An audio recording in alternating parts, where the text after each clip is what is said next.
পাইকারি ক্রেতার ভিড়ে মুখর হয়ে উঠেছে দেশীয় কাপড়ের অন্যতম বাজার নরসিংদীর শেখেরচর বাবুরহাট। রোজা শুরুর হওয়ার আগের 2 সপ্তাহ আগে থেকেই জমে উঠেছে বেচাকেনা। ঈদ উপলক্ষে দোকানে দোকানে নতুন পোশাকের পসরা সাজিয়ে বসেছেন ব্যবসায়ীরা। আশিকুর রহমান পিয়ালের পাঠানো তথ্য ও ছবি নিয়ে ডেস্ক রিপোর্ট।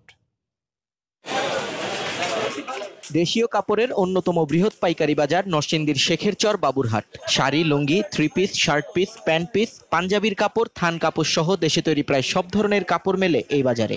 ঈদ উপলক্ষে বাজারের ছোট বড় প্রায় 5,000 দোকানে নিত্য নতুন ডিজাইন করা পোশাকের পসরা সাজিয়ে বসেছেন ব্যবসায়ীরা। রমজানের 2 সপ্তাহ আগে থেকেই জমে উঠেছে পাইকারি বেচাকেনা। দেশের নানা প্রান্ত থেকে পাইকারদের ভিড়ে বাজার মুখরিত হওয়ায় খুশি বিক্রেতারা। মানে গত ঈদের থেকে তুলনায় এবার বেচাকেনি আগের চেয়ে ভালো, আমাদের প্রোডাকশনও ভালো। শাড়ি, লুঙ্গি, থ্রি পিস, ছাপা কাপড়, বেডশিট সবই মোটামুটি ভালো। এর মধ্যে আপনার 450, নিম্নতম 450, আর কোয়ালিটির শাড়ি হলো 600 থেকে 700 টাকা। কাপড়ের দামগুলো গত বছর যেরকম ছিল এরকমই, বাড়ে নাই তেমন, বরঞ্চ কিছু কিছু মাল আরো কমছে।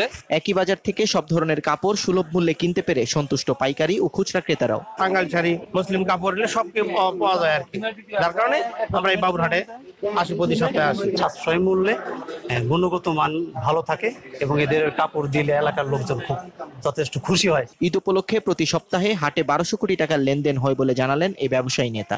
রমজানের প্রায় 15-20 দিন আগে থেকে বেচা কিনা ইনশাল্লাহ ভালো। ঈদ উপলক্ষে একটু বেশি, আরো মানে প্রায় 1,000-1,200 কোটি টাকার মতো লেনদেন হয়।